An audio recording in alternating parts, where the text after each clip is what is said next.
Hello, my name is Susan Cooper, and I have the pleasure today of interviewing Marcia Morgan here in Bend, Oregon. Marcia is participating in the Veteran Feminists of America Pioneer Histories Project. And I'll let Marcia take it from here for a while with her life from the beginning, where she started, tell you a little bit about that, and then we'll move on to some other things, some of her activities in the feminist movement. Thank you. I'm Marcia K. Morgan. I'm 70 years old. I was born in 1953. I was born and raised in Salem, Oregon. I'm Caucasian and have an English, Welsh, Irish, and Scottish background. I grew up in a really pretty happy and healthy family. I had two parents at home. My mother was a stay-at-home mom, much like many people after World War II in the 1950s, and my dad worked. He sold Buicks for a while and then was a banker. And then in most of his life, he had started his own small business and would buy old houses and fix them up himself.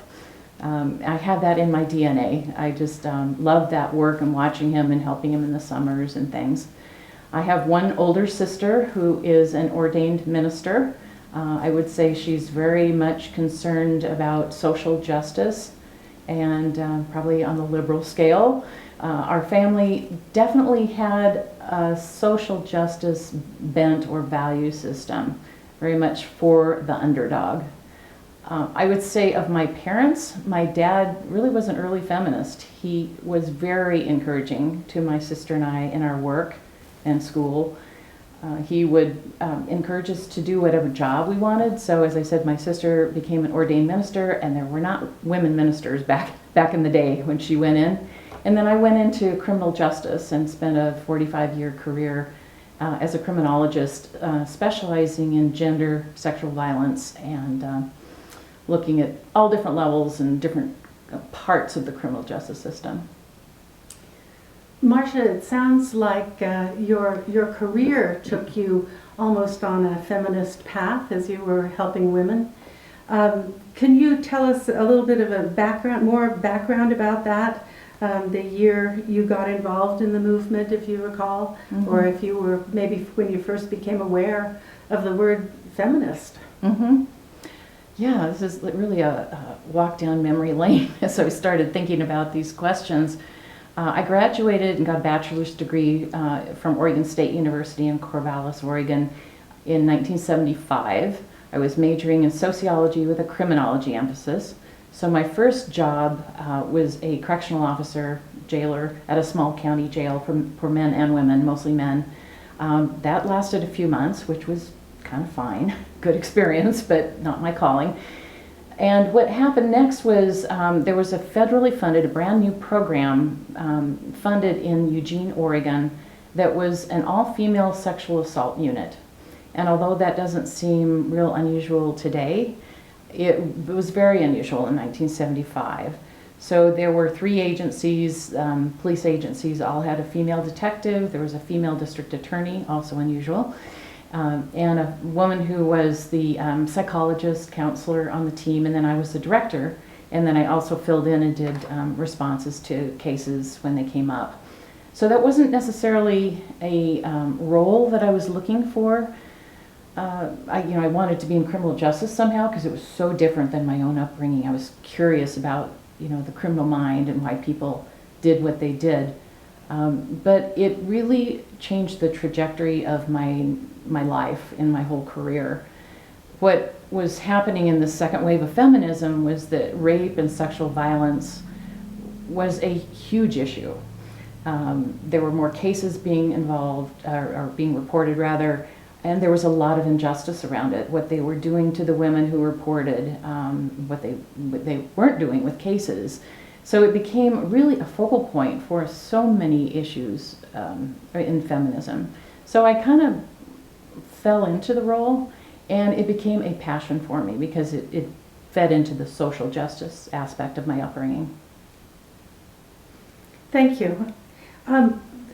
I didn't mention that the VFA had given us kind of a script for this, and I want to hit on those things that they were asking for too.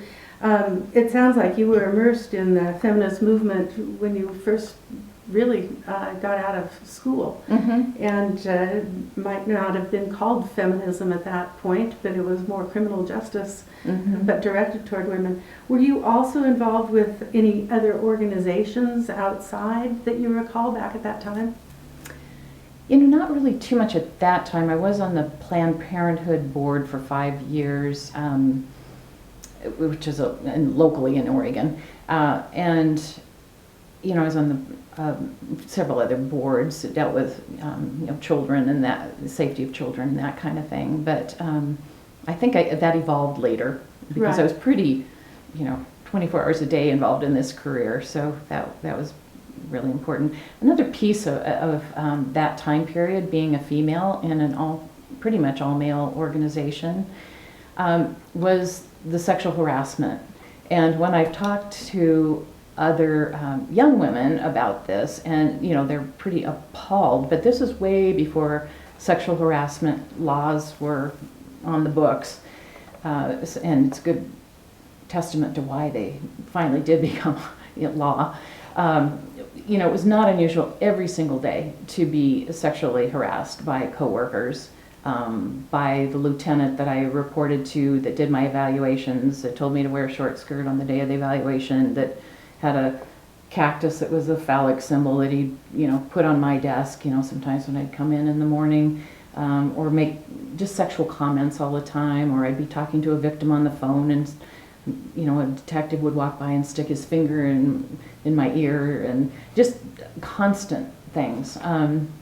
And I will say that this is probably jumping ahead on some of the questions, but years later, I mean, this was 30 years later, way beyond when I left that job, I was invited to a reunion of some of the people that I worked with, some of the men and women and anybody that was working in those police departments.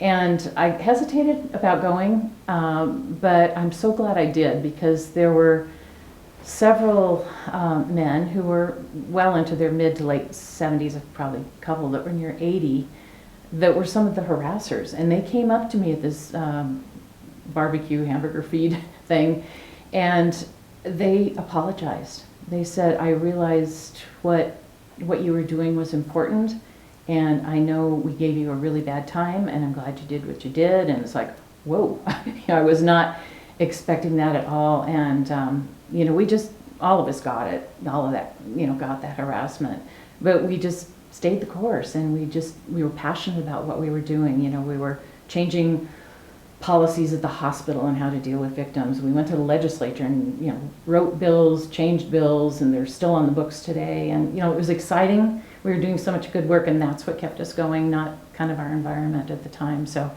it was kind of a happy ending. Did you also do some training during those years? For example, in the schools, speaking engagements, that sort of thing? Yeah, that actually was one of my jobs as the head of this program. I think I gave over 1,000 talks to schools, you know, kids that were in high school, and, you know, really trying to do safety stuff, but not the traditional, you know, don't go out at night, and, you know, what I think so many people have been hearing. We really wanted to change attitudes about everyone has a right to be out, but you do need to take some extra precautions, and then what the role of men is. It's not just a women's problem, it's a societal problem. And so it was really about changing attitudes, and that was exciting. You know, had a lot of harassment too in some of the groups I went to, a lot of support as well. So it was the early days of just trying to push through that.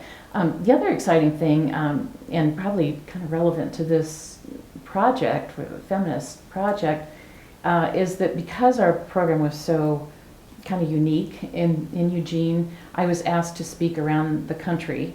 So I would often be the keynote speaker at conferences, criminal justice conferences, police, DAs, just all different kinds of conferences on how we set it up, what it was like, our success with reporting, and it was unique in that it was within police department. There were a lot of programs. There were advocacy crisis centers outside, the department that would advocate for or be with a woman who reported. So those were great, and they did exist, but not quite the way ours was structured. So that was very exciting. Went to every state but South Dakota for some reason.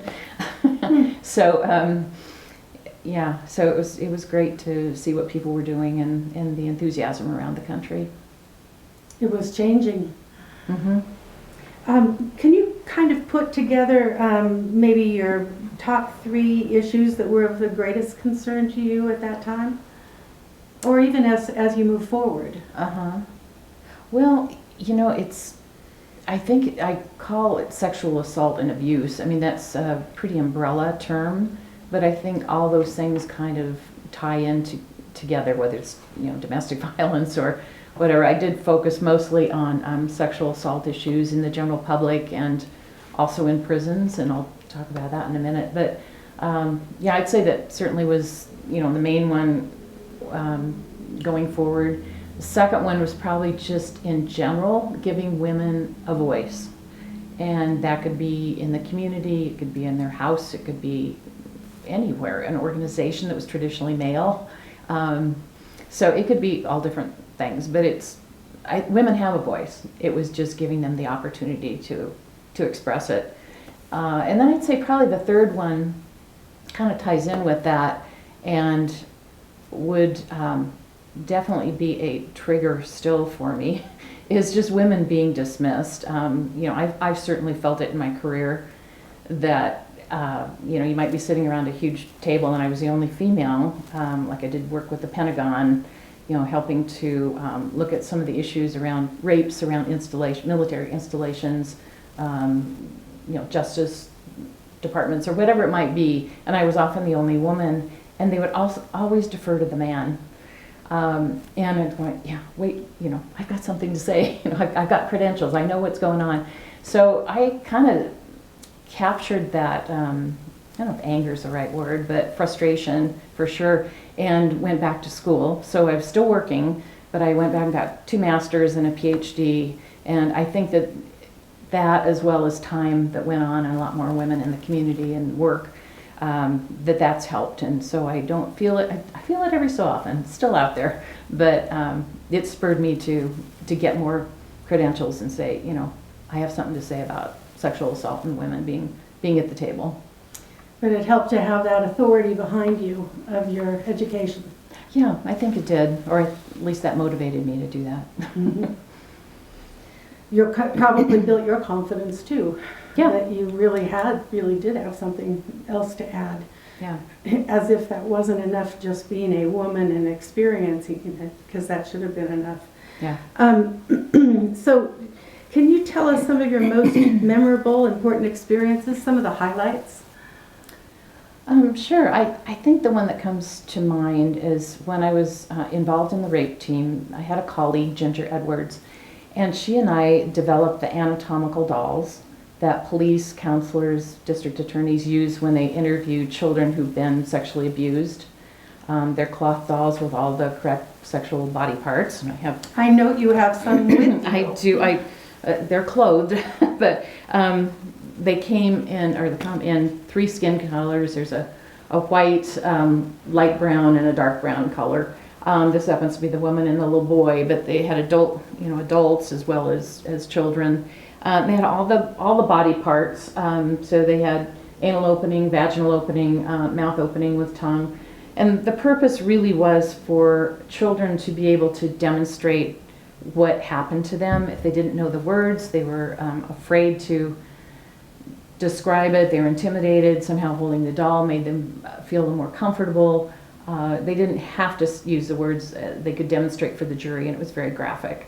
So we were finding, initially with the rape team, it was a university town, so we had a lot of college-age women who were the victims, survivors of sexual abuse, and then the ages started getting younger and younger.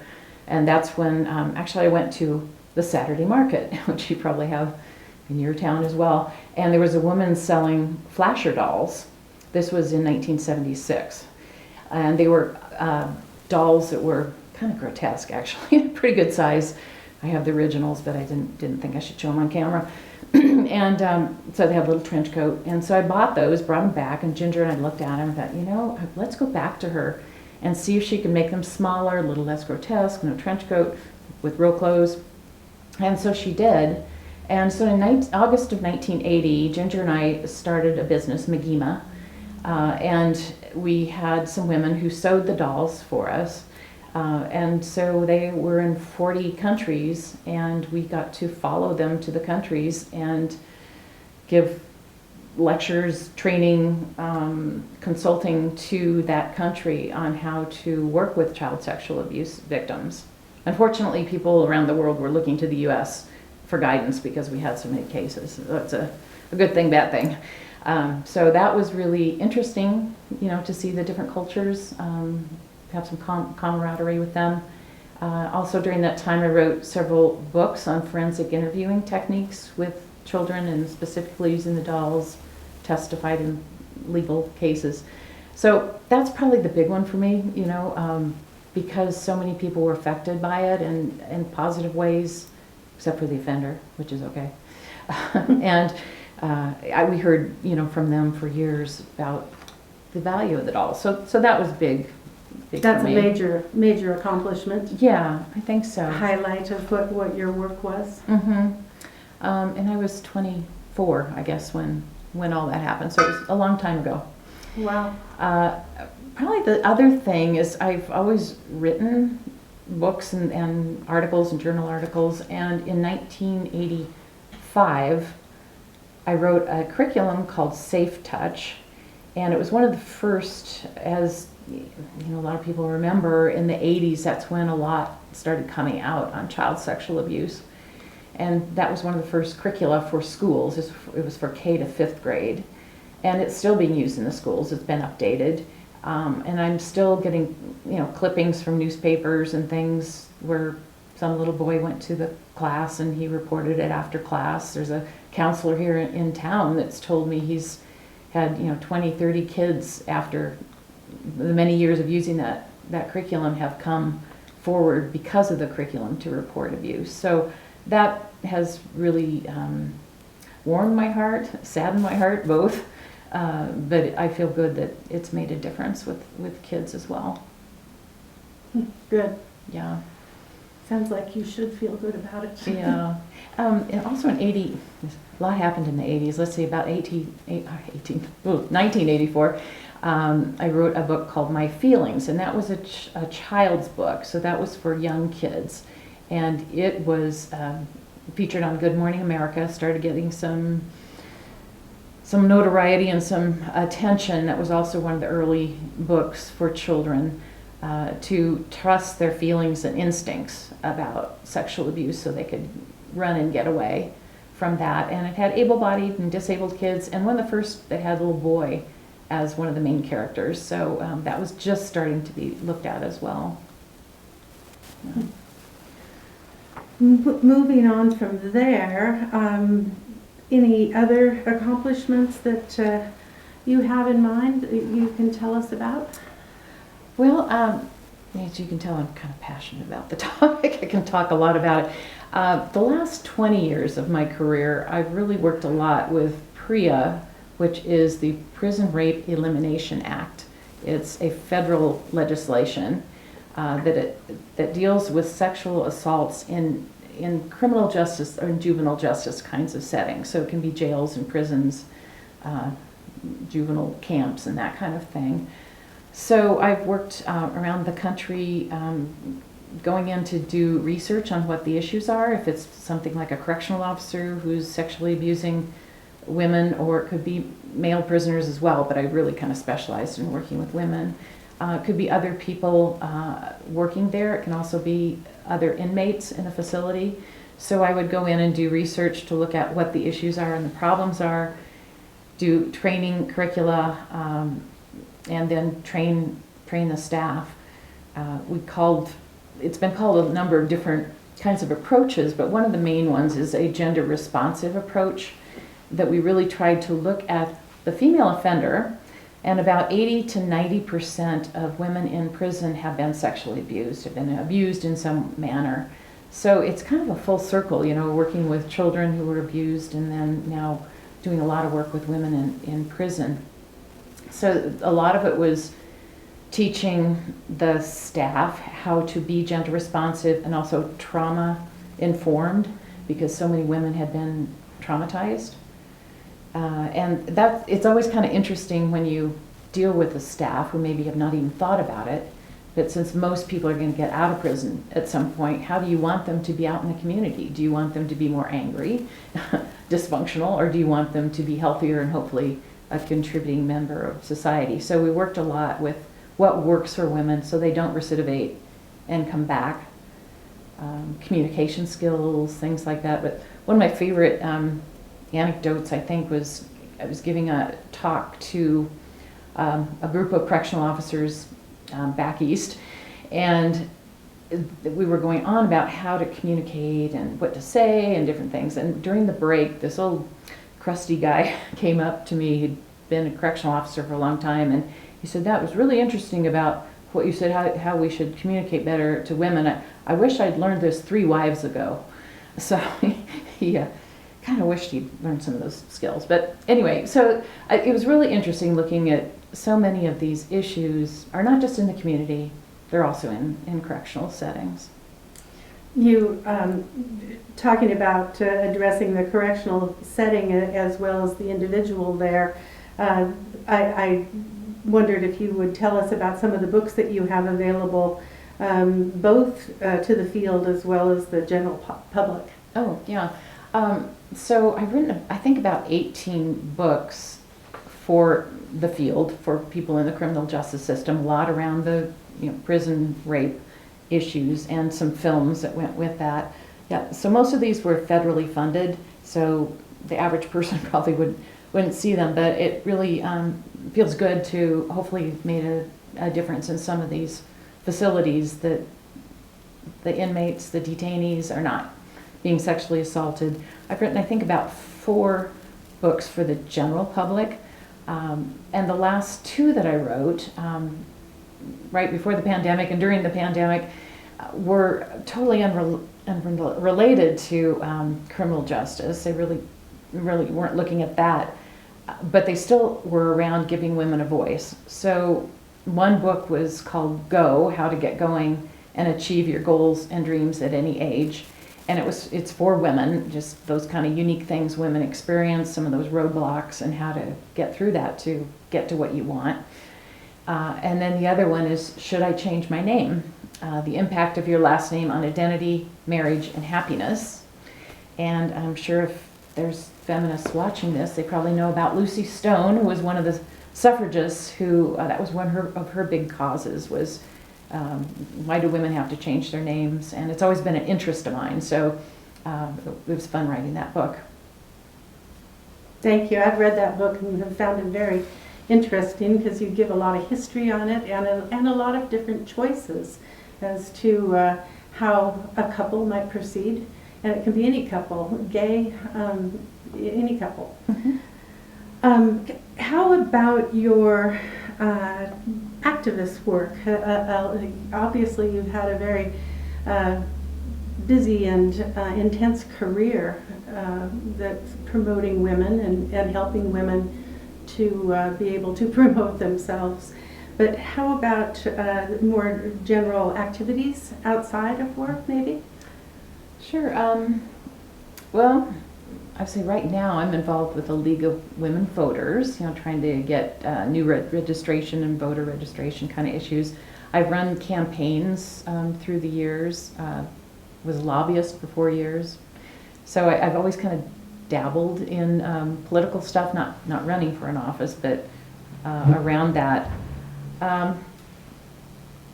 I think I've probably gotten a lot of exercise in the last 4 to 5 years because I've done more marches than I think I've ever done. As people watching this probably know, a lot of women's rights are being eroded by what's going on in our political world in the United States. So I've written letters and marched and done a lot of things like that. Even the other night on TV, there was it was on the news. They were talking about a woman who had written a memoir, and she'd done all these amazing things. I mean, she'd like hiked Kilimanjaro and, you know, done all these things, and they were talking about that, and then they said, and she had an alleged rape. And I thought, wait a minute, why did they put the word alleged in this stream of amazing things this woman had done? Why didn't they say she allegedly climbed Kilimanjaro? Or, I mean, it was interesting just in our nomenclature and our words, we're still perpetuating a lot of question and doubt, which is a disservice to women and to survivors. So, Good point.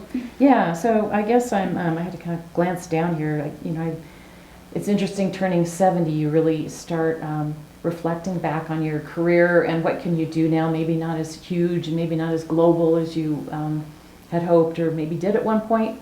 But I do have 2 stepdaughters and 3 granddaughters. So I'm hoping to focus more on that and maybe what impact in a positive way you can do it at that level. Thank you from all of us Yeah. who have daughters and grandchildren. Now that you are 70, how has your involvement in the feminist movement affected your later life, personally and professionally, if at all? I think you never stop taking off a feminist lens. You know, you kind of, that's a good thing and a bad thing sometimes, you know. You just kind of always see that, that doesn't seem right, or, you know, you just, once you kind of have that knowledge of the way society works, relationships work, just social institutions,